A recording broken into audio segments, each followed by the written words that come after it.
Friends, we are going to discuss marriage. Marriage म्हणजे मृगजळ. What is a marriage? Suppose on a hot, clear, sunny day, ऊन तापलेलं आहे, सूर्य मध्यान्हावर आलेला आहे आणि ढग नाही आहेत, असं हॉट क्लिअर सनी डे आणि आपण रस्त्याने जात आहोत,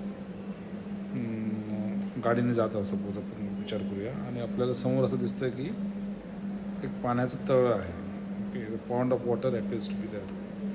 आणि आपण तिथे गेलो, फिजिकली तिथपर्यंत पोहोचलो तर आपल्याला दिसतं की अरे तिथे तर काहीच नाही आहे. There is nothing but a dry road and there is a water pond ahead. आणि त्याला पुढे दिसतं की हां, आता हे पाण्याचं तळ पुढे सरकलेलं आहे. परत आपण तिथे गेलो तर आपल्याला दिसेल की तिथे ड्राय रोड आहे, there is no pond of water.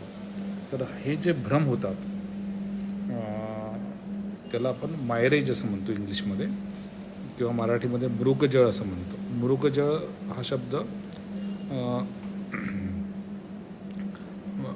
Basically मृग म्हणजे हरिण, आणि हरणाला सुद्धा असे भास होतात, म्हणून मायरेज हा शब्दाला मराठीमध्ये मृगजळ असं म्हटलेलं आहे. ओके, सो फिजिक्सच्या दृष्टिकोनातून हे मायरेज कशामुळे होतात त्याचं छानपैकी एक्सप्लेनेशन दिलेलं आहे. So let's look at this diagram मायरेजचा.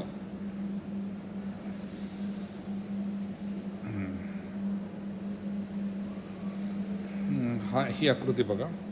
On a hot day the air which is in contact with the road, म्हणजे जी हवा रस्त्याला स्पर्श करणारी आहे, ओके, दॅट बिकम्स हॉटेस्ट. अर्थातच ती खूप गरम होणार आणि ती गरम झाल्यावरती ती वरती जाणार.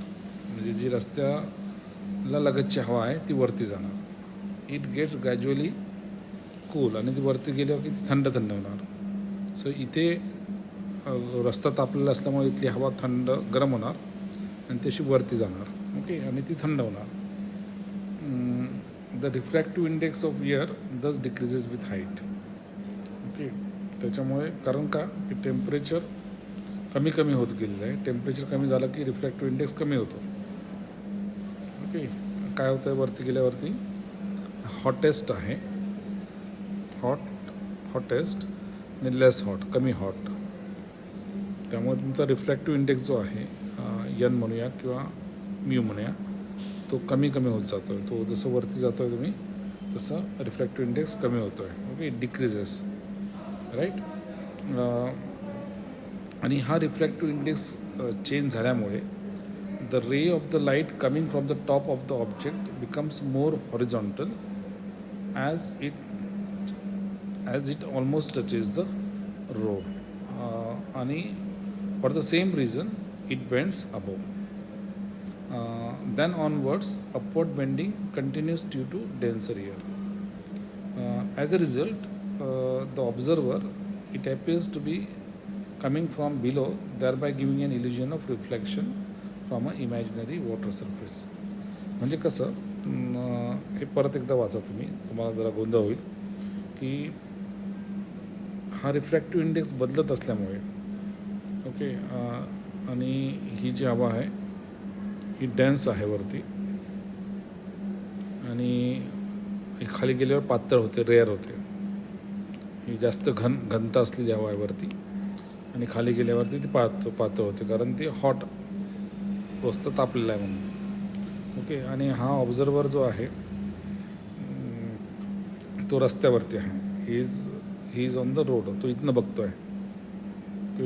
आहे, राईट. आणि त्याला ही मृगजळ दिसतंय, म्हणजे त्याला काय दिसतंय, याचं रिफ्लेक्शन दिसतंय इथे, तर याचं रिफ्लेक्शन दिसतं आहे. आणि मग त्याला असं वाटतं की हे पाणीचं आहे.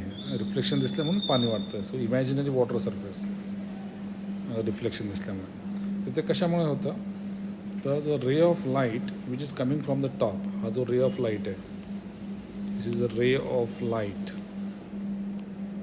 Coming from the top. म्हणजे ह्या टॉपपासनं खाली येतं ray of light coming from the top becomes more and more horizontal as it almost touches the road. म्हणजे तो असं खाली येताना तो असं हॉरिझॉन्टल होईल आणि तो असा येऊन टच होईल. Okay, and then onwards there is a upward bending. नंतर तसं वरती जायला लागेल, upward bending. Okay, due to denser air. As a result त्यामुळे काय होतं आहे, त्यामुळे त्या ऑब्झर्वरला असं वाटतं आहे की it appears to be coming from below. त्याला असं त्यामुळे असं वाटतं की ते खालनं येतो आहे. त्याला असं भास होतो आहे की हे खालनं येतो आहे. Okay, this is coming from below, right. आणि त्यामुळे त्याला असं इल्युजन किंवा भ्रम तयार झाला आहे की इथे पाणी आहे. रिफ्लेक्शन दिसल्यामुळे त्याला असं वाटतं की इथे पाणी आहे. So this is the explanation of mirage or मृगजळ. Okay, have you understood this? What is the reason? Because the ray of light, as it approaches the observer, it becomes rarer आणि ते खाली खाली येतो आहे. आणि तो खाली खाली आल्यानंतर त्या ऑब्झर्वरच्या दिशेने तो परत एकदा वरती होतो आहे. आणि त्यामुळे इथे त्या ऑब्झर्वरला असं वाटतं आहे, हा ऑब्झर्वर इथे आहे, त्याला असं वाटतं की हे जे आहे हे दिस इज अँड त्याला असं वाटतं की देर is a bending. And when there is a bending त्याला असं वाटतं की it is coming from below. या बेंडिंगमुळे त्याला असं वाटतं की it is coming from below. Okay.